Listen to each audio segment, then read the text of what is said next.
ప్రభుత్వం ఎలా ఉందో రోడ్డు కూడా అలాగే ఉంది. అంటే మంచిగా ఉన్నది అంటే ప్రభుత్వం మంచిగా ఉన్నట్టు, బాగలేదు అనుకుంటే ప్రభుత్వం కూడా, రోడ్డు బాగాలేకపోతే ప్రభుత్వం కూడా బాగాలేనట్టు. ఈ గత కాలనీ బడి 23 సంవత్సరాలు 2003, 2004లో పడ్డది. అప్పటి నుంచి ఇప్పటి వరకు మంత్రులు మారుతున్నారు, ఎమ్మెల్యేలు మారుతున్నారు, ప్రభుత్వాలు మారుతున్నాయి, అధికారులు మారుతున్నారు, కలెక్టర్లు మారుతున్నారు. ఎంతమంది మారినా కానీ ఇక్కడ ప్రజల బతుకులు మాత్రం మారట్లే. అదే ఊరు, అదే రోడ్డు, అదే పనులు. పొద్దున లేవాలి, పొట్ట చేత పట్టుకొని పోవాలి, మళ్ళీ సాయంత్రం పూట పొట్ట చేత పట్టుకొని ఇంటికి వచ్చి పడుకోవాలి. ఒకరోజు పనికి పోకపోయినా ఇంట్లో వెళ్ళే పరిస్థితి లేదు. అన్ని పేద కుటుంబాలే. 70% ప్రతినిత్యం ఖమ్మం పోయి పనులు చూసుకొని నైట్ పూట వచ్చేటోళ్ళే. వీధి లైట్లు సరిగ్గా లేవు. ఈ రోడ్లు వర్షాలు వచ్చినప్పుడు గుంటలు. పట్టణ ప్రగతి అని ప్రతి సంవత్సరం నిధులు శాంక్షన్ అవుతున్నాయి, ఎడిపోతున్నాయో తెలియట్లేదు. ప్రతి శివరాత్రి జాతరకి సపరేట్గా గవర్నమెంట్ నిధులు మంజూరు చేస్తుంది. శివరాత్రి జాతరకి ఆ జాతర మట్టి ఎడిపోతుందో, ఆ డబ్బులు ఎడిపోతున్నాయో తెలియదు. కాంట్రాక్టర్లకి అయితే మామూలుగా పైపైన చేసి వదిలేస్తున్నారు.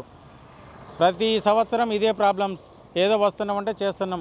రోజుకి సైకిళ్ళు, ఆటోలు, ట్రాక్టర్లు, ఇసుక ట్రాక్టర్లు, కంకర ట్రాక్టర్లు, నీకు గ్యాస్, నీకు కూరగాయలు పండ్లు అమ్మేటుకునేటోళ్ళు, వ్యాపారం చేసుకునేటోళ్ళు, నిత్యం వందల సంఖ్యలో వాహనాలు, వేల సంఖ్యలో జనాలు. నీకు ప్రతినిత్యం జైలుకు కూడా మినిమం 3-4 ట్రిప్పులు.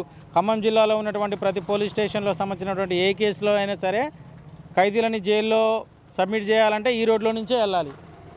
కానీ పోలీసు వాళ్ళు కూడా మస్తు ఇబ్బంది పడుతున్నారు.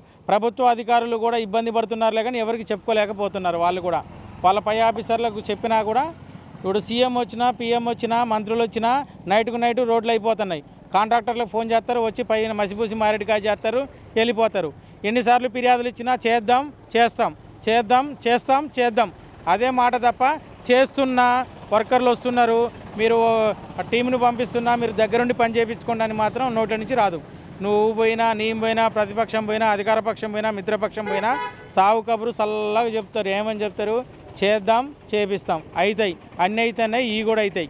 20 సంవత్సరాల నుంచి అదే మాట, అదే ధ్యాస తప్ప నాయకుల్లో మార్పు రావట్లేదు, అధికారుల్లో మార్పు రావట్లేదు.